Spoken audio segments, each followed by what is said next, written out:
That's recording. Okay, I'm Greg Landau, and I grew up here in San Francisco. And my family went to Cuba in 1960. My parents were graduate students, and they decided to witness firsthand the Cuban Revolution.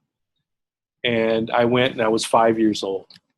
So what's significant about this is not so much my recollections of Cuba, because I was very little and I don't remember that much, but people that I met in Cuba when I was 5, I still know today.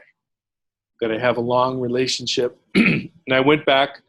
My father began working as a video producer and was hired to do a documentary about Fidel Castro, which you're going to see in the course.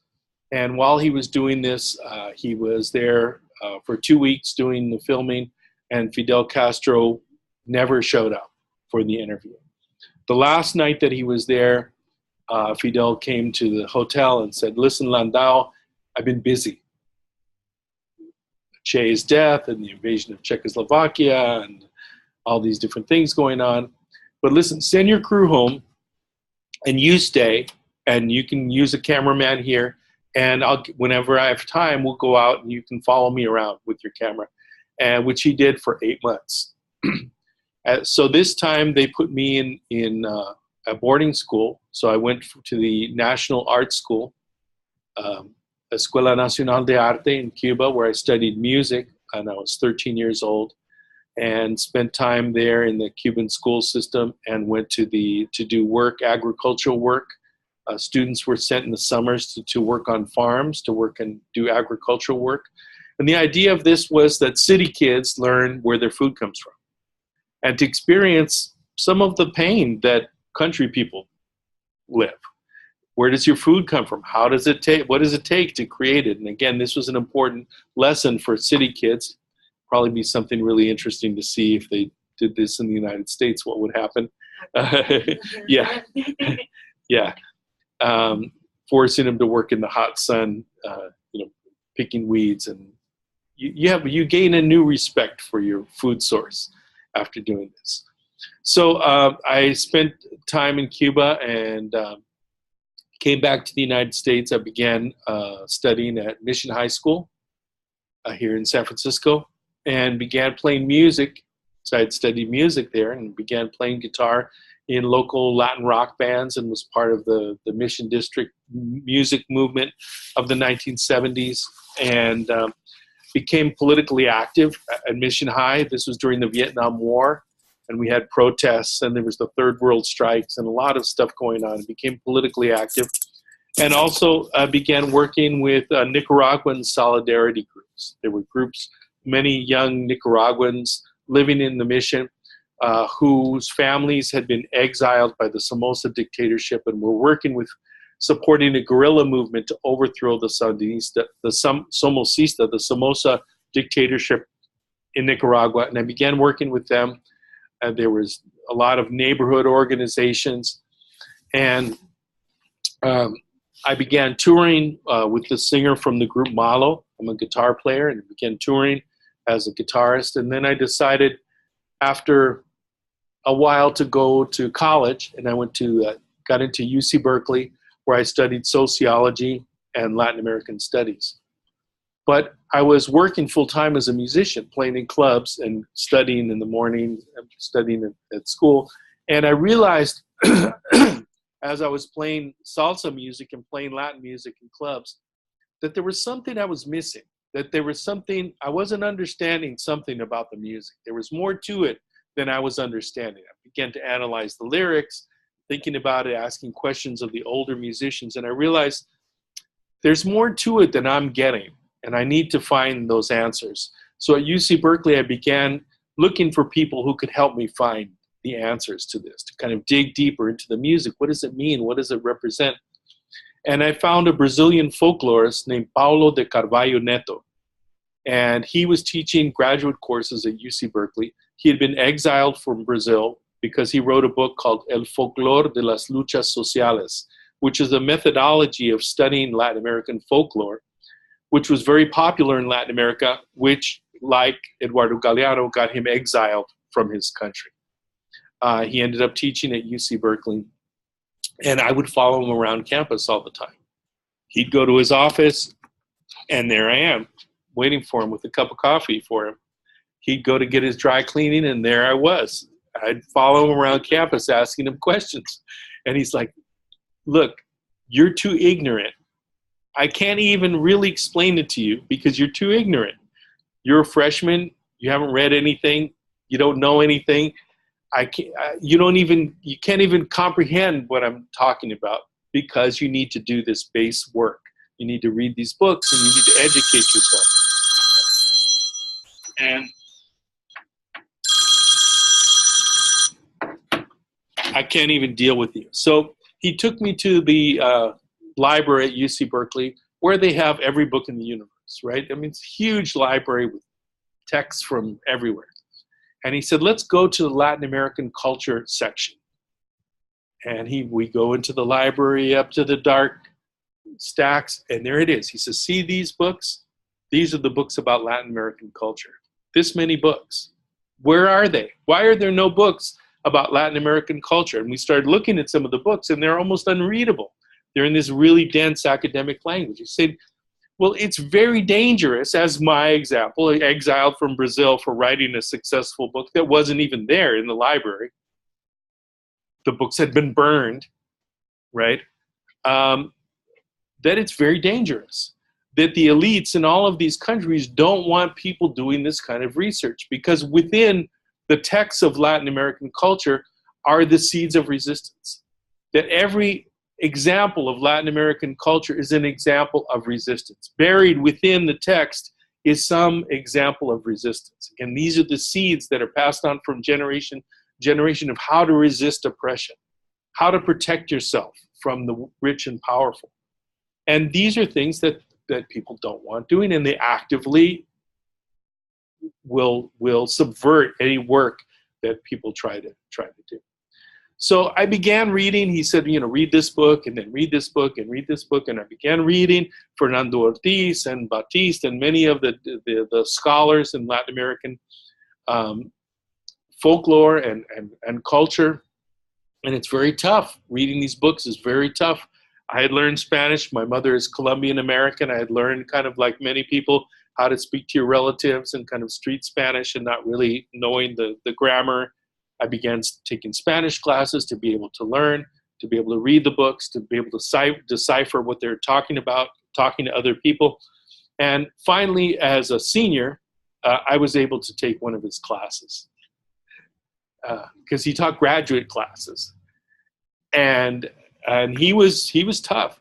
But again, he gave me the clues, and this kind of set my path to begin studying the role of culture in social movements and political movements, and the role of culture as a culture of resistance, as a source of resistance. 1979, the Sandinistas march into Managua, having defeated the Somoza's army. I had been a part of the Solidarity movement and known a lot of Nicaraguans in the neighborhood. My best friend at UC Berkeley was a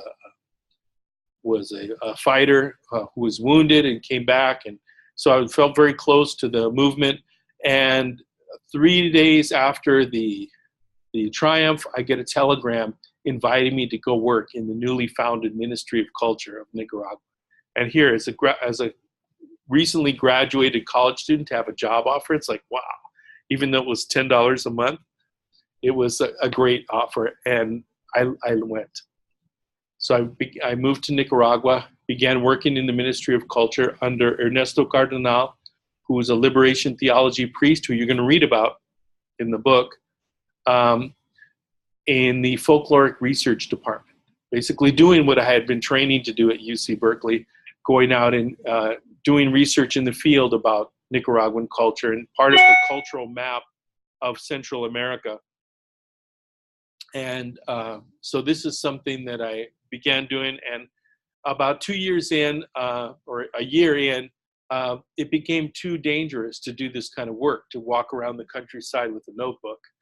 And I began working as a musician with Carlos and Luis Enrique Mejia Godoy, who were the top musicians, political musicians in Nicaragua, and became a part of their touring group and began touring all over Latin America.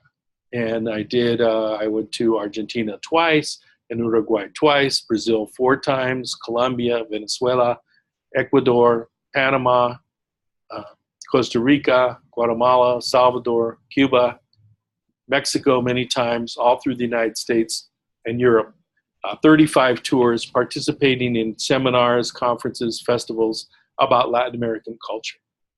So that's why I'm teaching this class, because I've had a lot of these experiences.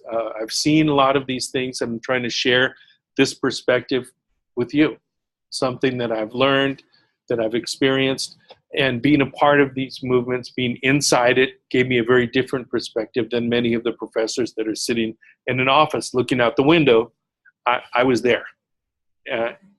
So I try to use this as a resource in my teaching to find examples that I experienced and the perspectives that I acquired, again, in kind of the pain of somebody from the United States living in Latin America, and how to adapt yourself, what are the changes, how do you do that?